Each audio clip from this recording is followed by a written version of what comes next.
বুলি ভাবিছে নেকি যদি আপুনি এঠাইৰ পৰা আন এঠাইলৈ ৰেলেৰে যাত্ৰা কৰিম বুলি ভাবিছে বা যোৱাৰ কথা আছে তেতিয়াহলে আপুনি সাৱধান হওক আৰু তাৰ লগতে জানি থওক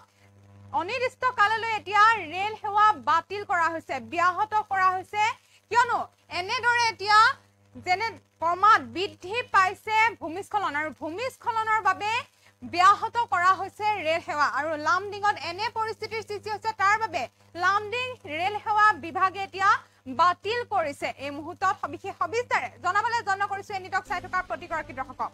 জনাবলৈ যত্ন কৰিছো এই মুহূৰ্তৰ এক অত্যন্ত গুৰুত্বপূৰ্ণ খবৰ পুনৰ ভূমিস্খলনৰ ফলত উত্তৰ পূবত ৰেল সেৱা ব্যাহত পাহাৰৰ লাইন ৰেল যাতায়াতৰ এতিয়া ব্যৱস্থা অনিৰ্দিষ্ট কাললৈ বাতিল কৰা হৈছে লামপুৰ ৰেলৱে ষ্টেচনৰ ওচৰত ধাৰাবাহিক ভূমিস্খলন হৈছে আৰু ফলত উত্তৰ পূব ভাৰতৰ কিছু অংশত ৰেল সেৱা যথেষ্ট প্ৰভাৱিত হৈছে জাতিংগা লামপুৰ ষ্টেচনৰ সমীপত ভূমিস্খলনৰ ফলত উত্তৰ পূবত ৰেল সেৱা ব্যাহত হৈছে পাহাৰ লাইনৰ অভিমুখে সকলো ট্ৰেইন বাতিল কৰাৰ ফলত যাত্ৰীসকলৰ মাজত হাহাকাৰ পৰিস্থিতিৰ সৃষ্টি হৈছে হাফলঙৰ পৰা জাতিংগা সংযোগ ৰেলপথ এতিয়া ভূমিস্খলনৰ বাবে যাতায়াত বন্ধ হৈ পৰিছে লামডিং ষ্টেচনৰ ৰেল বিভাগৰ তথ্য অনুসৰি এই সিদ্ধান্ত গ্ৰহণ কৰিছে ভূমিস্খলনৰ বাবে এই সিদ্ধান্ত লোৱা হৈছে পুনৰ ভূমিস্খলনৰ ফলত উত্তৰ পূব ৰেল সেৱা ব্যাহত কৰা হৈছে পাহাৰৰ লাইন ৰেল যাতায়াত ব্যৱস্থা অনিৰ্দিষ্ট কাললৈ বন্ধ কৰা হৈছে বাতিল কৰা হৈছে পাহাৰৰ যিসমূহ লাইন সেই লাইনৰ ৰেল সেৱা যাতায়াতসমূহ বন্ধ কৰা হৈছে লামপুৰ ৰেলৱে ষ্টেচনৰ ওচৰত ধাৰাবাহিক ভূমিস্খলনৰ ফলত এনে ব্যৱস্থা গ্ৰহণ কৰা হৈছে যাৰ ফলত এতিয়া উত্তৰ পূব ভাৰতৰ কিছু অংশত ৰেল সেৱা যথেষ্ট প্ৰভাৱিত প্ৰভাৱ পৰিছে ভূমিস্খলনৰ প্ৰভাৱ পৰিছে তাৰ বাবে এতিয়া বন্ধ কৰা হৈছে ৰেল সেৱা জাতিংগা লামপুৰ ষ্টেচনৰ সমীপত ভূমিস্খলনৰ ফলত উত্তৰ পূব ৰেল সেৱা ব্যাহত কৰা হৈছে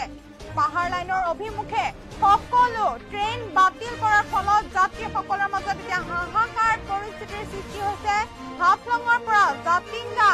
সংযোগ ৰেলপথত এতিয়া ভূমিস্খলনৰ বাবে যাতায়াত বন্ধ কৰা হৈছে লামডিং ষ্টেচনৰ ৰেল বিভাগৰ তথ্য অনুসৰি এই সিদ্ধান্ত গ্ৰহণ কৰা হৈছে আৰু ভূমিস্খলনৰ বাবে এই সিদ্ধান্ত লোৱা হৈছে পুনৰ ভূমিস্খলনৰ বাবে লামডিঙৰ পৰা পাহাৰ লাইনৰ সংযোগী ৰেলত অনিৰ্দিষ্ট কাললৈ বাতিল কৰা হৈছে পাহাৰ লাইন অভিমুখে সকলো ট্ৰেইন বাতিল কৰা হৈছে আৰু যাৰ ফলত এতিয়া যিসকল যাত্ৰী আছিলে সেই যাত্ৰীসকল বিপদত পৰিছে হাহাকাৰ পৰিস্থিতিৰ সৃষ্টি হৈছে হাফলঙৰ পৰা জাতিংগা সংযোগ যিসমূহ ৰেল সেৱা আছিলে সেই ৰেলপথত এতিয়া ভূমিস্খলনৰ বাবে বন্ধ কৰা হৈছে আপুনি যদি ৰেলেৰে যাত্ৰা কৰিম বুলি ভাবিছে তেতিয়াহ'লে সাৱধান হওক যিহেতু ক্ৰমাৎ এতিয়া বৃদ্ধি পাইছে ভূমিস্খলন তাৰ বাবে এতিয়া ভূমিস্খলন হোৱাৰ বাবে বন্ধ কৰা হৈছে অনিৰ্দিষ্ট কাললৈ ৰেল সেৱাসমূহ লামডিং ষ্টেচনৰ ৰেল বিষয়াই এই সিদ্ধান্ত গ্ৰহণ কৰা হৈছে কাৰণ লামডিঙৰ ষ্টেচনৰ সমীপতে ভূমিস্খলন হৈছে বৃহৎ ভূমিস্খলন হৈছে এনেদৰে পাহাৰৰ পৰা মাটি সৰি পৰিছে আৰু তাৰ বাবে এতিয়া ৰেল চলাচলত ব্যাহত হৈ পৰিছে ফলত উত্তৰ পূব ভাৰতৰ এতিয়া কিছু অংশত ৰেল সেৱা যথেষ্ট প্ৰভাৱিত পৰিছে ভূমিস্খলনৰ ফলত এতিয়া প্ৰভাৱিত পৰিছে ৰেল সেৱাত লামপুৰ ৰেলৱে ষ্টেচনৰ ওচৰত ধাৰাবাহিকভাৱে হৈছে এনেদৰে ভূমিস্খলন হৈছে ধাৰাবাহিক ভূমিস্খলন হৈছে তাৰ বাবে এতিয়া যাতায়াত ৰেলত যিসকল যাত্ৰী আছিলে সেইসকল হাহাকাৰ পৰিস্থিতিৰ সৃষ্টি হৈছে সেইসকল এতিয়া না ইপাৰ হ'ব পাৰিছে না সিপাৰ হ'ব পাৰিছে তাৰ বাবে আপুনি যদি ৰেলেৰে যাত্ৰা কৰিম বুলি ভাবিছে তেতিয়াহ'লে সাৱধান হৈ থাকক কাৰণ যিকোনো মুহূৰ্তত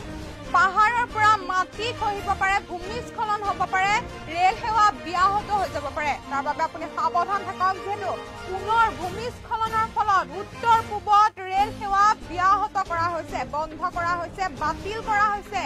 অনিৰ্দিষ্ট কাললৈ পাহাৰৰ লাইনৰ যিসমূহ ৰেল সেৱাসমূহ সেইসমূহ অনিৰ্দিষ্ট কাললৈ বাতিল কৰা হৈছে লামপুৰ ৰেলৱে ষ্টেচনৰ ওচৰত ধাৰাবাহিক ভূমিস্খলন হৈছিল আৰু তাৰ ফলতে এতিয়া উত্তৰ পূব ভাৰতৰ কিছু অংশত ৰেল সেৱা যথেষ্ট প্ৰভাৱিত কৰিছে ভূমিস্খলনৰ ফলত যথেষ্ট প্ৰভাৱ পৰিছে এতিয়া উত্তৰ পূব ভাৰতৰ যিসমূহ ৰেল সেৱা তাত প্ৰভাৱ পৰাৰ বাবে বাতিল কৰাৰ সিদ্ধান্ত গ্ৰহণ কৰিছে। জাতিংগা লামপুৰ ষ্টেচনৰ সমীপত ভূমিস্খলনৰ ফলত উত্তৰ পূব ৰেল সেৱা ব্যাহত কৰা হৈছে। পাহাৰ লাইনৰ যিসমূহ ট্ৰেইন চলে সেইসমূহ বাতিল কৰাত এতিয়া যাত্ৰীসকলৰ মাজত হাহাকাৰ পৰিস্থিতিৰ সৃষ্টি হৈছে। হাফলঙৰ পৰা জাতিংগা সংযোগ ৰেলপথত এতিয়া ভূমিস্খলনৰ বাবে যাতায়াত বন্ধ কৰি দিয়া হৈছে। পুনৰ ভূমিস্খলনৰ বাবে লামডিঙৰ পৰা যোৱা পাহাৰ লাইনৰ সংযোগী ৰেল অনিৰ্দিষ্টকাললৈ বাতিল কৰা হৈছে। পাহাৰ লাইনৰ অভিমুখে সকলো ট্ৰেইন বাতিল কৰাত এতিয়া যাত্ৰীসকলৰ মাজত হাহাকাৰ পৰিস্থিতিৰ সৃষ্টি হৈছে। এতিয়া না ইপাৰ হ'ব পাৰিছে না সিপাৰ হ'ব পাৰিছে। আপোনালোকে যদি কোনোবা ঠাইৰ পৰা ৰেলেৰে যাত্ৰা কৰিম বুলি ভাবিছে তেতিয়াহ'লে সাৱধান হৈ থাকক। হাফলঙৰ পৰা জাতিংগা সংযোগ ৰেল পথ ভূমিস্খলনৰ বাবে বন্ধ কৰা হৈছে, অনিৰ্দিষ্টকাললৈ বন্ধ কৰা হৈছে।